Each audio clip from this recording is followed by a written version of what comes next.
back. We're in section 4.3, example 4. We're doing an engineering application this time with roller coasters. Isn't that fun? The bars that give structural support to a roller coaster form triangles, and since the angle measures and the lengths of the corresponding sides are the same, the triangles are congruent. And we are given 2 triangles there. There's some information there that I want to fill in, but I think it's going to be a little bit easier if we maybe separate this out. So let me put my highlighter on, and let me change my highlighter to yellow, and I want to point out triangle JKL. Okay, so that's the triangle we're after, and what I'm going to do is in black. I don't need the marker that fat. Let's bring that down just a little bit. I'm going to draw that basic same shape that you just saw there. And we're going to mark that JKL, just like we see in the drawing, okay? So let me erase all that, okay? And then let me get my highlighter back, and let's do the second triangle, which is MLK. MLK. Do you see the shape there? So let me get my pen back. I'm going to draw that shape off to the side, kind of separate it out. MLK. MLK. Awesome. Good job. Okay, so these are the 2 triangles that we're trying to prove are congruent. So remember from the last example, I told you, if you're trying to prove triangles are congruent, then your game plan is you got to prove the sides and the angles to be congruent. All right, so that's going to stick and remain to be our game plan.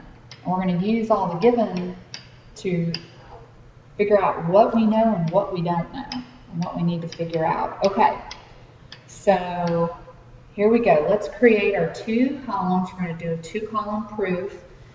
And let's start off with, and we'll mark up some things. All right, so we know that JK is perpendicular to KL, and we know that ML is perpendicular to KL.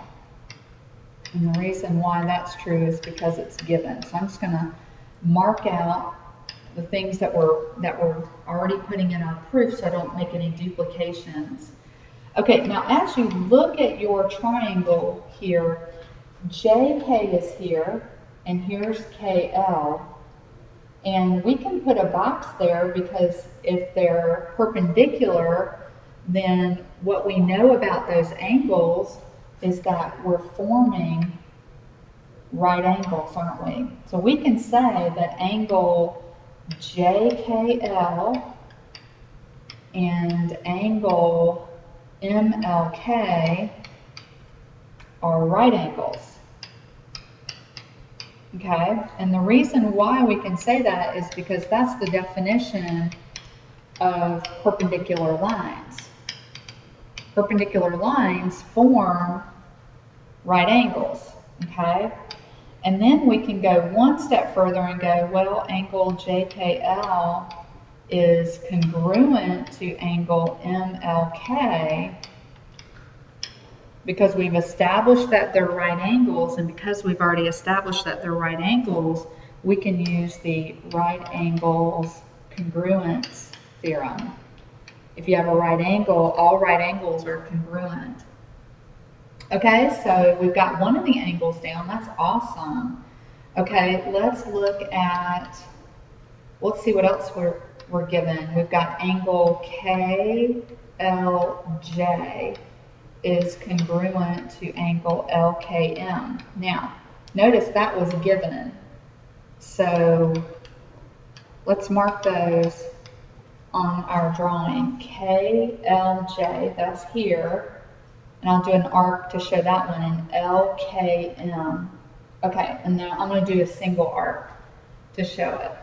So now we know that 2 angles in the first triangle are congruent to 2 angles in the second triangle. So then what is true about that third angle? How can we say that angles, angle LJK,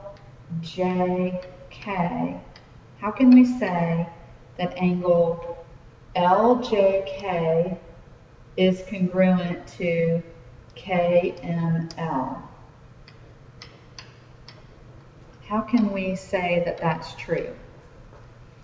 Do you remember from the last chapter or from one of our sections? And that's the third angles theorem. Good job. So now we've got all three angles we just proved. I'm going to put 2 arcs here and 2 arcs there. You guys did a great job. So the angle part, we just did all the angles. All the angles are congruent based on this part of our proof, and you did a great job proving that. Okay, now starting with step 6, let's put in what we do know about some of the segments. So we know that JK is congruent to ML. Okay, mark that out. And then JL is congruent to MK. And we can mark out, we've addressed all the givens now, okay? So let's mark it on our sheet here, on our drawing. So JK, let's put a single tick mark there, and ML, single tick mark, and then JL and MK. Okay, so we've got 2 of the 3 sides addressed. We don't have that last side. Now, if you go back to the original drawing over here to your right, go back to the original drawing, okay?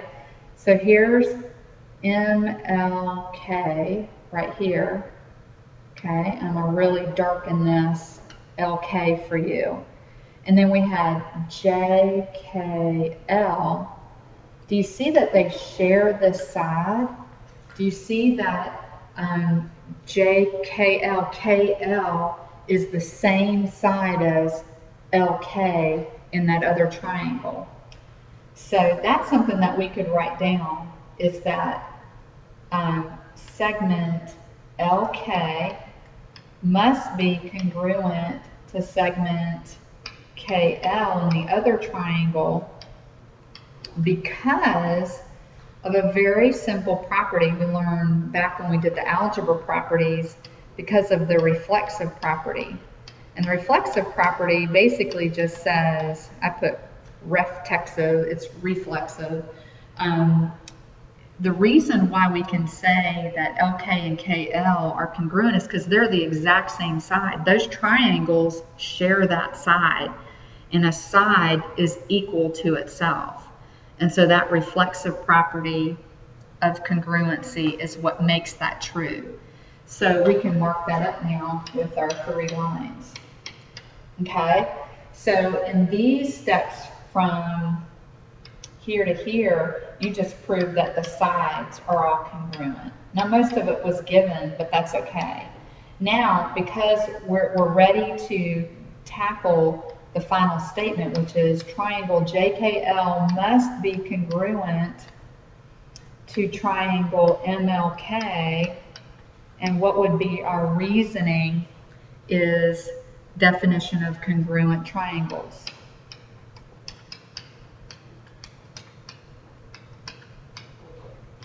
Okay, very similar pattern to what we did in the last example, but I like to see patterns, and I want you to get comfortable in those patterns. This is not the only way to do a proof. You could have started with the sides and then dealt with the angles. You're not locked in a certain pattern. It has to be logical sequence. So just make sure that whatever you do is logical and makes sense to me, and that I can follow it and that you haven't skipped any details. Okay? So that's it. That's all I have for you. We'll be practicing this in class.